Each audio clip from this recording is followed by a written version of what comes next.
أعوذ بالله من الشيطان الرجيم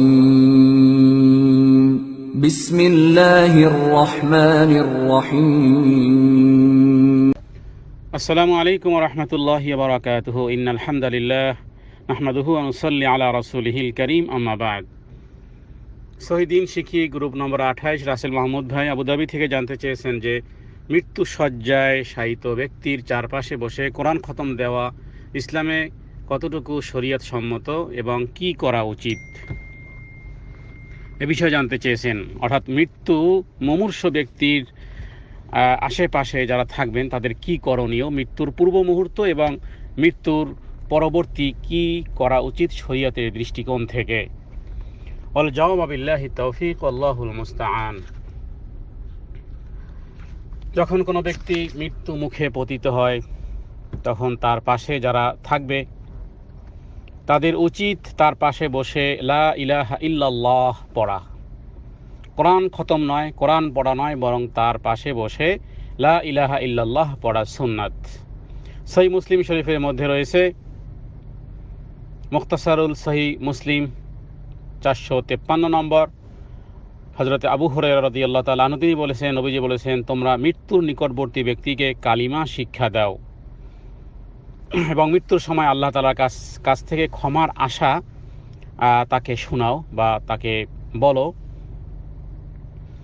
সহিহ মুসলিম শরীফে আরেকটি হাদিস এসেছে, হযরত জাবের রাদিয়াল্লাহু তাআলা আনহু তিনি বলেছেন যে আমি রাসূলুল্লাহ সাল্লাল্লাহু আলাইহি সাল্লামকে মৃত্যুর 3 দিন পূর্বে একটি কথা বলতে শুনেছি, আর তা হলো যে মৃত্যুর সময় মানুষকে আল্লাহ তাআলার উপরে ভালো ধারণা রাখতে হয়। মৃত্যুর পূর্বে ওয়া ইহসিনু যন্না বিল্লাহি আযজা ওয়া জাল্লা, আল্লাহ তাআলার প্রতি যেন ভালো ধারণা থাকে যে আল্লাহ তাআলা অবশ্যই আমাকে ক্ষমা করবেন, এমন ধারণা তাকে দেয়া যেতে পারে। রাসূলুল্লাহ সাল্লাল্লাহু আলাইহি সাল্লাম এক যুবকের কাছে এসেছিলেন, তখন সে মৃত্যুর কাছাকাছি ছিল। নবীজি তাকে জিজ্ঞেস করলেন, তোমার কি অনুভব হচ্ছে? সে বলল, হে আল্লাহর রাসূল, আমি তো পাপেরও ভয় করতেছি, ওদিকে আল্লাহর রহমতেরও আশা করতেছি। তখন নবীজি বললেন যে যার অন্তরে এই ভয় এবং আশা একত্রিত হবে, আল্লাহ তাআলা তার আশা মতন অনুরূপ তার উপরে করুণা করবেন এবং তার ভয় থেকে আল্লাহ সুবহানাহু ওয়া তাআলা তাকে নিরাপদ রাখবেন। তাহলে আশা এবং ভয় এই বিষয়টির আইডিয়া ওই ব্যক্তিকে দেওয়া যেতে পারে। হাদিসটি তিরমিজি এবং ইবনে মাজার মধ্যে বর্ণিত হয়েছে। সুনানে তিরমিজির প্রথম খণ্ডের হাদিস নম্বর 785। মৃত্যুর সময় যদি কালিমা পড়তে পারে সেজন্য তার চেষ্টা করা উচিত, তবে জোরাজুরি করা উচিত নয়, কারণ রাসূলুল্লাহ সাল্লাল্লাহু আলাইহি ওয়াসাল্লাম বলেছেন প্রত্যেক মুসলমানের উত্তম মৃত্যুর জন্য দোয়া করা দরকার। মৃত্যুর সময় কালিমা পড়তে পারাটা নাজাতের কারণ হলো আবু দাউদের মধ্যে হাদিস এসেছে, দ্বিতীয় খণ্ড 2673, সহিহ সুনানে আবু দাউদের দ্বিতীয় খণ্ডের হাদিস। হযরতে মুআজ বিন জাবাল রাদিয়াল্লাহু তাআলা আনহু তিনি বলেছেন, মান কানা আখিরু কালামিহি, যেই ব্যক্তির সর্বশেষ কথা হবে লা ইলাহা ইল্লাল্লাহ দাখালাল জান্নাহ, সেই ব্যক্তি জান্নাতে প্রবেশ করবে। তো এই বিষয়গুলো মৃত্যুর আগে করা উচিত। আর যদি মৃত্যু হয়ে যায় তাহলে মৃত্যুর কপালে ঘাম আসা, এটা একটা ঈমানের নিদর্শন। যদি তিনি মৃত্যুবরণ করেন জুমার দিনে বা রাতে, তাহলে সেটিও তার একটি উত্তম এবং কবরের ফিতনা থেকে সে ব্যক্তি মুক্ত থাকবে। তবে মনে রাখতে হবে যে যদি হঠাৎ করে কারো মৃত্যু হয়ে যায়, হঠাৎ করে মৃত্যুর ব্যাপারে হাদিসে বলা হয়েছে যে আল্লাহ তাআলার সেটি একটি রাগের কারণ বা রাগের পাকড়াও। কিন্তু যদি মুমিন হয় তাহলে মুমিনের জন্য হঠাৎ মৃত্যু হলেও সেটি মুমিনের জন্য রহমত এবং কাফেরের জন্য শাস্তি। হাদিস আবু দাউদের মধ্যে এসেছে।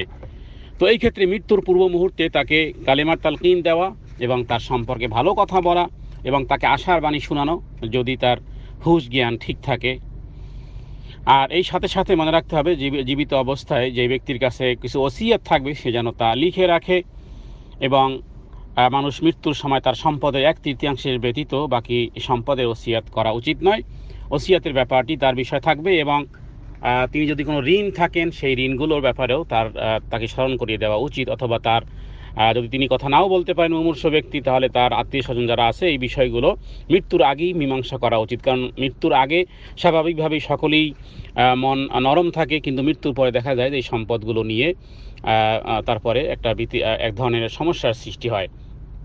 তো মৃত্যু সাহিত্য ব্যক্তির করজের বিষয়টি অবশ্যই সামনে আনা দরকার, এই কারণে যে রাসূলুল্লাহ সাল্লাল্লাহু আলাইহি ওয়াসাল্লাম সহিহ মুসলিম শরীফের হাদিসে নবীজি বলেছেন, সহিহ মুসলিমের 1078 নবীজি বলেছেন, ইউগফারু লিশ-শাহীদি কুল্লু যামবিন ইল্লা আদ-দাইন, শহীদ পর্যন্ত তার সমস্ত গুনাহ মাফ করে দেওয়া হয়, কিন্তু ঋণের গুনাহ মাফ হয় না। সুতরাং মৃত্যুর পূর্বে এই বিষয়টি সকলের রিয়েলাইজ করা দরকার, যাতে করে এই ব্যক্তি ঋণগ্রস্ত না হয়। কারণ যদি ঋণ অবস্থায় থাকে, তাহলে রাসূলুল্লাহ সাল্লাল্লাহু আলাইহি ওয়াসাল্লাম অন্য একটি হাদিসের মধ্যে বলেছেন যে তার অর্থাৎ যে ব্যক্তি ঋণ থাকবে সেই ব্যক্তির রুহু যেন লটকে থাকে।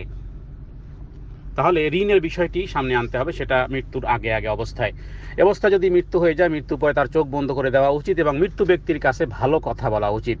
এবং কোনো ব্যক্তি মৃত্যু হয়ে গেলে এই কথা দোয়া পড়া যেতে পারে যে ইন্না লিল্লাহি ওয়া ইন্না ইলাইহি রাজিউন, এর সাথে সাথে আল্লাহুম্মা আজিরনি ফি মুসিবাতি আখলিফ লি খায়রাম মিনহা ইল্লা আজরাহুল্লাহু ফি মুসিবাতিহি আখলুফ লাহুল খায়রাম মিনহু, মুসলিম শরীফের হাদিস বর্ণিত হয়েছে। কমপক্ষে ইন্না লিল্লাহি ওয়া ইন্না ইলাইহি রাজিউন পড়া যেতে পারে।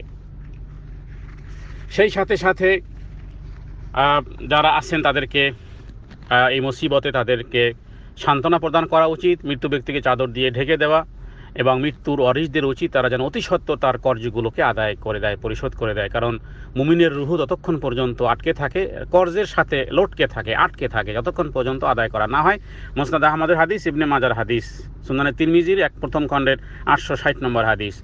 মৃত্যু হয়ে গেলে মৃত্যুর খবর পৌঁছানো এটাও একটা সুন্নাত, এই কারণে যে নাজ্জাশী মৃত্যুর খবর সেই দিনই রাসূলুল্লাহ সাল্লাল্লাহু আলাইহি ওয়াসাল্লাম তিনি সকলের কাছে দিয়েছিলেন এবং 4 তাকবীরের সাথে জানাজা নামাজও পড়েছিলেন।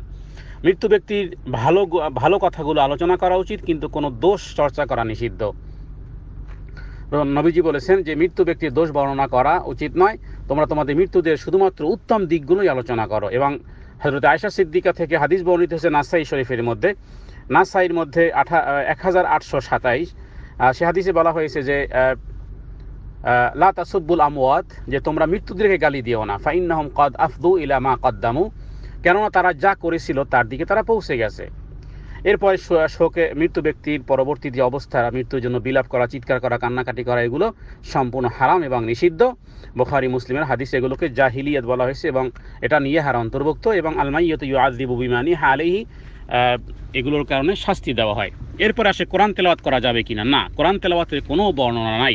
সংক্ষিপ্তভাবে একটি উদাহরণ দেবার তা হলো যে মৃত্যু ব্যক্তির সামনে আপনি মনে করুন কোরআনুল কারীম তেলাওয়াত করতেছেন। কোরআনুল কারীম কি, আদেশ এবং নিষেধ। মনে করুন আপনি উদাহরণের মাধ্যমে বুঝতে সক্ষম হবেন। যেমন সূরা আপনি আদিয়াত পাঠ করেন, ওয়াল আদিয়াতি দাবহা ফাল মুরিয়াতি কদহা ফাল মুগীরাতি সুবহা, সুন্দর করে তেলাওয়াত করলেন, কিন্তু এটার বাংলা, এটার অর্থ, এটা তর্জমা, এটার ইঙ্গিত, এটার মেসেজ যদি ওই মৃত্যু ব্যক্তির আত্মীয় স্বজন বা ছেলে মেয়েরা যদি জানতো, তাহলে আপনি টাকার পরিবর্তে আপনি আরো মার খেতেন। যেমন মনে করুন সূরা আদিয়াত আপনি পড়লেন, সূরা আদিয়াতের অর্থ দেখেন।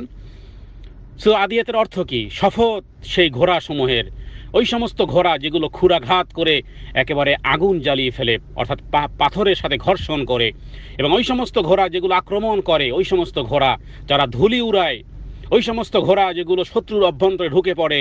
মানুষ বড় অকৃতজ্ঞ, ইন্নাল ইনসান লিরাব্বিহি লাকানুত। তো আপনি মৃত্যু ব্যক্তির সামনে বসে যদি আপনি এইগুলো বাংলাতে বলেন, দেখেন যে মার খান কিনা না পয়সা পান আপনি একে কি হালুয়া দিবে নাকি আপনাকে পিটানি দিবে, আপনি নিজেই বুঝেন। তাহলে কোরআনুল কারীম কি? কোরআনুল কারীম হলো কনস্টিটিউশন, এটার মধ্যে আদেশ আছে, নিষেধ আছে। মৃত্যু ব্যক্তির সাথে কোরআনুল কারীমের কোনো ধরনের সম্পর্ক নাই।